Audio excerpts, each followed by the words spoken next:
అందరికీ నమస్కారం। ముందుగా ఈ వీడియోకి ఒక లైక్ కొట్టి మా ఛానల్ ని సబ్స్క్రైబ్ చేసుకోండి।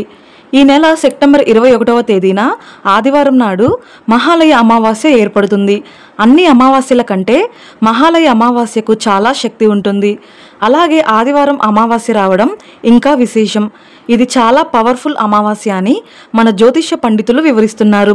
ఈ శక్తివంతమైన అమావాస్య రోజున కొన్ని విషయాల్లో చాలా జాగ్రత్తగా ఉండాలి। అలాగే ప్రతి ఒక్కరూ కొన్ని నియమాలను పాటించాలి। మహాలయ అమావాస్య పరిహారాలు అలాగే పాటించాల్సిన విధి విధానాల గురించి ఈ వీడియోలో తెలుసుకుందాం। ముందుగా ఈ వీడియోకి ఒక లైక్ కొట్టి ప్రతి ఒక్కరూ జై శ్రీరామ్ అని కామెంట్ చేయండి। ఈ మహాలయ అమావాస్య రోజున చనిపోయిన మన తాత ముత్తాతలు అలాగే తల్లిదండ్రులు పితృలోకం నుండి భూమిపైకి వచ్చి తమ వారసులు పెట్టే భోజనాన్ని స్వీకరించడానికి ఎదురు చూస్తూ ఉంటారట। కాబట్టి ఈ మహాలయ అమావాస్య రోజున ప్రతి ఒక్కరూ ఉదయాన్నే నిద్రలేచి మీ పితృదేవతలకు నమస్కారం చేసి వారికి ఇష్టమైన ఆహారాన్ని నైవేద్యంగా సమర్పించండి। తద్వారా మీ పూర్వీకుల ఆకలి తీరి ఎంతో సంతృప్తి చెంది మీ కుటుంబంపై తమ ఆశీర్వాదాన్ని కురిపించి స్వర్గలోకానికి వెళ్ళిపోతారట। కాబట్టి ఇంతటి శక్తివంతమైన మహాలయ అమావాస్య నాడు మీ పూర్వీకుల చిత్రపటానికి కుంకుమ బొట్లు పెట్టి పూలతో అలంకరించి ఏకవత్తితో నువ్వుల నూనెతో దీపం వెలిగించి మీ కుటుంబం అంతా కలిసి మీ పెద్దలకు నమస్కారం చేసుకొని సాంబ్రాణి ధూపం వేయండి। ఎంతో శక్తివంతమైన ఈ అమావాస్య రోజున మీ ఇంటి గుమ్మానికి గుమ్మడికాయను వేలాడదీస్తే ఎన్నో శుభ ఫలితాలు కలుగుతాయి। ఒక బూడిద గుమ్మడికాయను తెచ్చుకొని గుమ్మడికాయకు పసుపు రాసి కుంకుమ బొట్లు పెట్టి ఉదయాన్నే ఇంటి ముందు కట్టి సాంబ్రాణి పొగను వేయండి। ఇక మీ ఇంటికున్న దోషాలన్నీ తొలగిపోయి అష్టైశ్వర్యాలు కలిసొస్తాయి। గుమ్మడికాయ కట్టలేని వారు పూజించిన నిమ్మకాయలు లేదా కలబంద మొక్కను కట్టుకోండి। ఈ మహాలయ అమావాస్య నాడు ఇంట్లో ఉన్న ప్రతి ఒక్కరూ తప్పనిసరిగా తలస్నానం చేయాలి। అదేవిధంగా ఉప్పుతో దిష్టి తీసుకోండి। ముఖ్యంగా మీ ఇంట్లో ఉన్న చిన్నపిల్లలకు తప్పనిసరిగా దిష్టి తీయండి।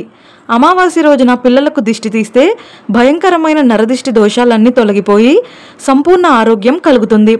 ఇక ఈ అమావాస్య రోజున తప్పనిసరిగా మీ ఇల్లంతా శుభ్రం చేసుకోవాలి। నీటిలో రాళ్ళ ఉప్పును వేసి ఇంటిని శుభ్రం చేసుకుంటే ప్రతికూల శక్తులన్నీ తొలగిపోయి మీ ఇంట్లోకి దేవతలు ఆకర్షిస్తారు। అలాగే మీ ఇల్లంతా పసుపు నీళ్ళు చల్లుకోండి। ఇక మీ ఇంటికున్న అష్ట దరిద్రాలు తొలగిపోయి అష్టైశ్వర్యాలు కలిసొస్తాయి।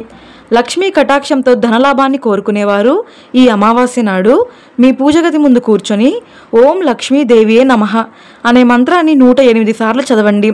ఇక విపరీతమైన ధనలాభం సిద్ధిస్తుంది। మీ జీవితంలో ఉన్న కష్టాలన్నీ వెంటనే తొలగిపోయి మీ ఇంటికి మంచి రోజులు ప్రారంభం కావాలంటే ఈ మహాలయ అమావాస్య రోజున ఉదయాన్నే తలస్నానం చేసి సూర్యుడికి అర్ఘ్యం సమర్పిస్తూ ఆదిత్య హృదయాన్ని చదవండి। ఇక మీ జీవితంలో ఉన్న కష్టాలన్నీ వెంటనే తొలగిపోయి ధనపరంగా మీ ఇంటికి బాగా కలిసొస్తుంది। మరీ ముఖ్యంగా ఈ అమావాస్య రోజున కాకులకు తప్పనిసరిగా ఆహారం వేయండి। చనిపోయిన మన పితృదేవతలు కాకుల రూపంలో మన ఇంటి చుట్టూ తిరుగుతారట। కాబట్టి ఈ అమావాస్య రోజున కాకులకు ఆహారం వేస్తే మీ పూర్వీకుల ఆకలి తీరుతుంది। అదేవిధంగా గోమాతకు ఆహారాన్ని తినిపిస్తే ఎన్నో శుభ ఫలితాలు కలుగుతాయి। ఇక ఈ మహాలయ అమావాస్య రోజున నవగ్రహాలకు ప్రదక్షిణాలు చేస్తే ఏలినాటి శని దోషాలన్నీ వెంటనే తొలగిపోతాయి। చనిపోయిన మీ పెద్దల ఆత్మకు శాంతి కలిగి స్వర్గలోకానికి చేరుకోవాలంటే ఈ అమావాస్య రోజున మీ పూర్వీకుల పేరు మీద పేదలకు దానం చేయండి। విశేషంగా ఈ అమావాస్య రోజున ఒక బ్రాహ్మణుడికి భోజనం పెట్టి దక్షిణ తాంబూలాన్ని సమర్పిస్తే చాలా మంచి జరుగుతుంది। లేదా బ్రాహ్మణుడికి స్వయం పాకం దానంగా ఇవ్వండి। ఆర్థిక సమస్యలు అలాగే అప్పుల సమస్యలతో ఇబ్బంది పడేవారు ఈ మహాలయ అమావాస్య రోజున తులసి కోటలో నెయ్యి దీపం వెలిగించి తులసి మాతకు నమస్కారం చేసుకుంటే ఆర్థిక సమస్యలన్నీ వెంటనే తీరిపోతాయి। ఇక లక్ష్మీ కటాక్షాన్ని సంపూర్ణంగా పొందాలనుకునేవారు కర్పూరం పైన లవంగాన్ని పెట్టి లక్ష్మీదేవికి హారతి ఇవ్వండి। మీ ఆర్థిక పరిస్థితి మెరుగుపడి జీవితంలో గొప్ప స్థాయికి ఎదుగుతారు। ఇక విపరీతమైన అప్పుల సమస్యలతో బాధపడేవారు ప్రవహించే నదిలో ఒక కొబ్బరికాయను వేయండి। అమావాస్య రోజున ఇలా చేస్తే అప్పుల బాధలన్నీ త్వరగా తీరిపోతాయి। అయితే ఈ మహాలయ అమావాస్య రోజున పొరపాటున కూడా కొన్ని తప్పులు చేయకూడదు, లేదంటే లేనిపోని కష్టాలు ఏర్పడతాయి। ముఖ్యంగా ఈ అమావాస్య రోజున దూర ప్రయాణాలు చేయకూడదు, అలాగే ఎలాంటి శుభకార్యాలను నిర్వహించకూడదు। అదేవిధంగా గృహ ప్రవేశాలు కూడా చేయకూడదు। కొత్త వస్త్రాలు కొనడం అలాగే నూతన వాహనాలు కొనకూడదు। అలాగే అమావాస్య రాత్రి సమయంలో ఇంటి గుమ్మం ముందు ముగ్గులు వేయకూడదు। ఇక గోళ్ళు కత్తిరించడం అలాగే జుట్టు కత్తిరించడం నిషేధం। అలాగే ఈ అమావాస్య రోజున పొరపాటున కూడా తలకు నూనె రాయకూడదని పండితులు సూచిస్తున్నారు. ఇక ఈ పవిత్రమైన అమావాస్య నాడు రావి చెట్టుకు ప్రదక్షిణాలు చేసి రావి చెట్టు కింద నువ్వుల నూనెతో దీపం వెలిగిస్తే జాతక దోషాలన్నీ వెంటనే తొలగిపోయి త్రిమూర్తుల ఆశీర్వాదం సంపూర్ణంగా కలుగుతుంది. ఇక దీర్ఘకాలిక అనారోగ్య సమస్యలతో బాధపడేవారు ఈ అమావాస్య రోజున ఉదయం స్నానం చేసి మహామృత్యుంజయ మంత్రాన్ని చదవండి. మంచి ఆరోగ్యం కలుగుతుంది. ఈ రోజున పుణ్యనదుల్లో స్నానం చేస్తే సకల పాపాలన్నీ తొలగిపోతాయి. పుణ్యనదుల్లో స్నానం చేయలేని వారు మీరు స్నానం చేసే నీటిలో పసుపు వేసుకొని స్నానం చేయండి, లేదా గంగాజలం వేసుకొని స్నానం చేయండి. తెలియక చేసిన పాపాలన్నీ తొలగిపోయి అదృష్టం కలిసొస్తుంది. అలాగే ఈ అమావాస్య రోజున మీ పెద్దలకు తర్పణం వదిలితే పితృశాపాలన్నీ వెంటనే తొలగిపోతాయి.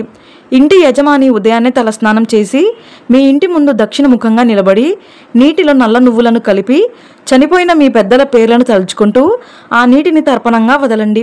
ఇక మీ కుటుంబానికి ఉన్న దోషాలన్నీ తొలగిపోయి మీ కుటుంబానికి అష్టైశ్వర్యాలు ఆయురారోగ్యాలు కలిసొస్తాయి. భార్యాభర్తల మధ్య గొడవలు అలాగే కుటుంబ కలహాలతో బాధపడేవారు ఈ మహాలయ అమావాస్య రోజున విష్ణు సహస్రనామాలు చదవండి. మీ కుటుంబంలో సుఖ సంతోషాలు ప్రారంభమవుతాయి. ఈ మహాలయ అమావాస్య పిండ ప్రదానానికి చాలా ప్రత్యేకమైనది. చనిపోయిన మీ పెద్దలను స్మరిస్తూ పితృదేవతలకు తర్పణాలు వదిలితే పితృదోషాలన్నీ తొలగిపోయి మీ ఇంటికి శ్రేయస్సు కలుగుతుంది. కాబట్టి ఈ మహాలయ అమావాస్య రోజున మీ పితృదేవతలకు పిండ ప్రదానం చేసి 5గురికి అన్నదానం చేస్తే కోటి జన్మల పుణ్య ఫలితం కలుగుతుంది. విశేషంగా ఈ మహాలయ అమావాస్య నాడు విష్ణుమూర్తిని అలాగే శివయ్యను పూజిస్తే సకల ఐశ్వర్యాలు కలిసొస్తాయని నమ్మకం. అదేవిధంగా ఈ అమావాస్య నాడు శివాలయానికి వెళ్ళి శివలింగానికి అభిషేకం చేస్తే సకల పాపాల నుండి విముక్తి కలుగుతుంది. ఇక సంతానం కోసం ఎదురు చూసే దంపతులు ఈ అమావాస్య రోజున బ్రాహ్మణులకు గుమ్మడికాయను దానం చేయండి. సంతాన ప్రాప్తి కలిగి మీ వంశం వృద్ధి చెందుతుంది. ఈ మహాలయ అమావాస్య రోజున ఇలాంటి నియమాలను పాటిస్తే మీ కుటుంబం మొత్తానికి శుభ ఫలితాలు కలుగుతాయి. ఈ వీడియో మీకు నచ్చితే లైక్ చేసి సబ్స్క్రైబ్ చేసుకోండి. జై శ్రీరామ్.